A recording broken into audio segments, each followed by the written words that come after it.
Sawamura might be the darkest case of wasted talent in Hajime no Ippo. Not because he wasn't good enough, or because he couldn't make it, or because he got unlucky, no. What makes him so disturbing is that he almost had everything, and I mean everything. He has talent, instincts, physical gifts, and fight IQ. The kind of natural ability that makes coaches look at a fighter and think, man, this guy's built different.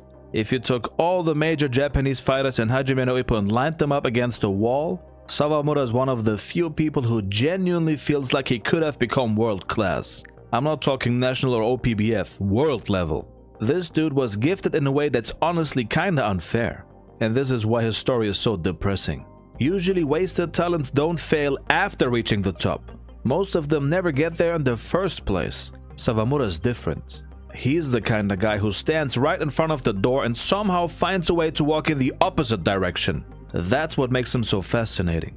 And also terrifying. The deeper you look into this character, the more you start realizing that Sawamura's biggest enemy was never Mashiba nor Ippo, also not the referees. It wasn't boxing, it was himself. He's been fighting his own demons.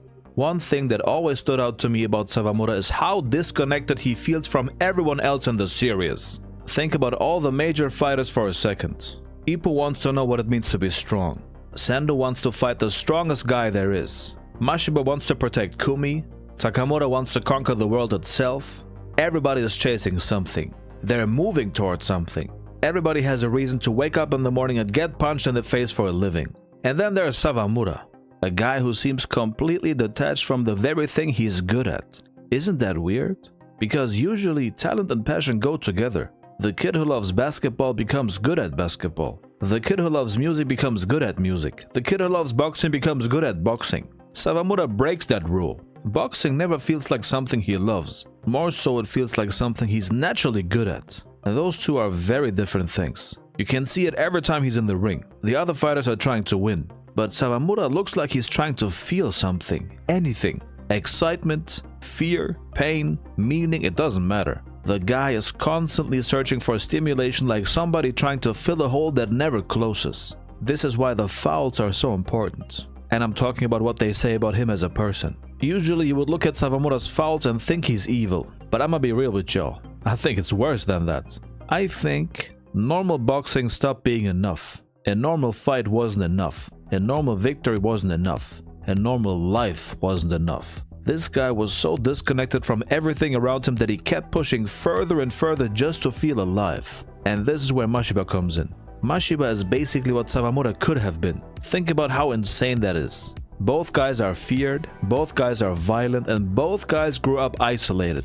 And both of them struggle connecting with people. One tiny difference changes everything. Mashiba has purpose, Sawamura doesn't. Mashiba suffers for something, or rather someone, and Sawamura just suffers. This makes their fight so much deeper than two angry dudes trying to remove each other's heads. It's purpose fighting emptiness, direction fighting aimlessness. For a short moment, it actually feels like Sawamura might change. Maybe he'll stop sabotaging himself. Maybe he'll stop running from whatever's eating him alive. Maybe all that talent can finally become something meaningful. And every single time you think you're seeing the light at the end of the tunnel, it disappears. It's a truck instead. That's the tragedy of Sawamura. It's not that he lost or that he got hurt, and also not his career falling apart. Those things are just consequences. The real tragedy is that he never found a destination. Talent is useless without direction. And Sawamura might be the best example of that in the entire manga. Imagine being gifted enough to stand among monsters. Imagine having abilities that thousands of fighters would kill for. Imagine being born with all the tools necessary to become great. And then imagine spending your entire life with absolutely no idea what greatness is supposed to look like. This is Sawamura, a man with world-class talent and nowhere to put it. The world is full of people who fail because they weren't talented enough. And Sawamura reminds you of something way darker. Sometimes talent isn't the problem. Sometimes the problem is having no reason to use it.